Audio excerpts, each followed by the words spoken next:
चीन का एक नया दाव अब भारत पर भारी पड़ सकता है। चीन की संसद की तरफ से 14वीं पंचवर्षीय योजना में तिब्बत के ब्रह्मपुत्र नदी पर यहां एक हाइड्रो पावर प्रोजेक्ट बनाने की योजना को मंजूरी दे दी गई है और इस तिब्बत के इलाके में ब्रह्मपुत्र नदी पर हाइड्रो पावर प्रोजेक्ट के बनने से भारत और बांग्लादेश की चिंताएं काफी ज्यादा बढ़ने वाली हैं।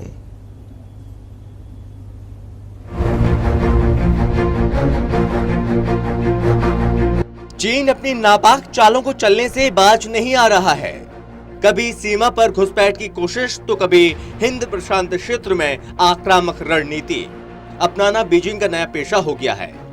इस कारण भारत और चीन के संबंधों में काफी तनाव देखने को मिला है। भारत के विरोध के बावजूद चीन की संसद ने तिब्बत में ब्रह्मपुत्र पर बांध बनाने संबंधी 14वीं पंचवर्षीय योजना को मंजूरी दे दी है। चीनी संसद ने अरबों डॉलर की लागत वाली परियोजनाओं संबंधी 14वीं पंचवर्षीय योजना को मंजूरी दी है। ड्रैगन ने इस पंचवर्षीय योजना में अरुणाचल प्रदेश सीमा के निकट तिब्बत में ब्रह्मपुत्र नदी पर विवादास्पद जल विद्युत परियोजना भी शामिल है, जिस पर भारत ने चिंता जाहिर की। सरकारी मीडिया की रिपोर्ट के अनुसार चीन की शीर्ष विधायिका नेशनल पीपल्स कांग्रेस ने 6 दिवसीय सत्र के अंतिम दिन गुरुवार को राष्ट्रीय आर्थिक और सामाजिक विकास के लिए 14वीं पंचवर्षीय योजना को मंजूरी दी। पश्चिमी तिब्बत की ग्लेशियर से निकलने वाली ब्रह्मपुत्र समुद्र तल से करीब 5000 मीटर ऊंचाई तक पहुंचती है। ये दुनिया की सबसे ऊंची नदी है। इसके बाद ये हिमालय पर्वत श्रृंखला के बीच से अपना रास्ता बनाते हुए नीचे आती है। चीन के मुताबिक अभी उसके सबसे बड़े बांध से जितनी बिजली मिलती है उससे 3 गुना बिजली प्रस्तावित बांध से मिलेगी। एनपीसी में 2000 से ज्यादा सदस्य हैं, जिनमें से ज्यादातर सत्तारूढ़ कम्युनिस्ट पार्टी से हैं। सत्र में चीन के राष्ट्रपति शी जिनपिंग, प्रधानमंत्री ली क्विंग और अन्य वरिष्ठ नेताओं ने हिस्सा लिया। एनपीसी ने विकास के एक ऐसे खाके को मंजूरी दी जिसमें चीन के विकास को गति देने के लिए 60 प्रस्ताव शामिल हैं। इसे पिछले साल कम्युनिस्ट पार्टी ऑफ चाइना ने पारित किया था। 14वीं पंचवर्षीय योजना में ब्रह्मपुत्र नदी की निचली धारा पर बांध बनाना शामिल था और जिस पर भारत और बांग्लादेश ने चिंता जाहिर की थी।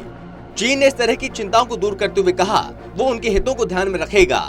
भारत सरकार ने लगातार चीनी अधिकारियों को अपने विचार और चिंताओं से अवगत कराया है। भारत ने चीन से ये सुनिश्चित करने का आग्रह किया उसकी किसी भी गतिविधि से उसके हितों को नुकसान न पहुंचे। तिब्बत स्वायत्त क्षेत्र के कम्युनिस्ट पार्टी के उप प्रमुख चे दलहा ने एनपीसी सत्र के दौरान कहा वहां के अधिकारियों को इस साल निर्माण शुरू करने का प्रयास करना चाहिए। उन्होंने कहा कि प्रोजेक्ट की संपूर्ण प्लानिंग और इसके पर्यावरणीय प्रभाव का मूल्यांकन जल्द से जल्द किया जाएगा। ड्रैगन का मकसद 2060 तक कार्बन न्यूट्रलिटी हासिल करने का है।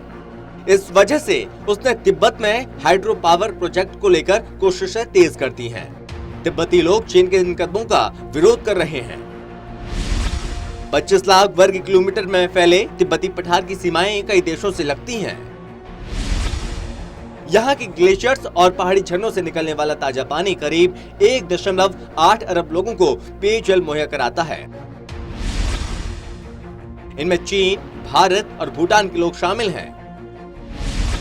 चीन से निकलने के बाद यारलुंग सांगपो बांग्लादेश, असम और अरुणाचल प्रदेश में बहती है। चीन जहां बांध बनाने की बात कर रहा है वो जगह अरुणाचल से बमुश्किल 30 किलोमीटर दूर है। चीन इसे एक राजनीतिक हथियार की तरह इस्तेमाल कर सकता है। अगर चीन ने बांध के जरिए पानी रोका तो भारत और बांग्लादेश के लिए दिक्कत हो जाएगी। चीन की इस योजना को लेकर विशेषज्ञों ने चिंता जाहिर की। विशेषज्ञों का कहना है कि चीन के इस बांध के कई दुष्परिणाम सामने आ सकते हैं, लेकिन चीन को इससे बिल्कुल फर्क नहीं पड़ता है। Special desk, total TV.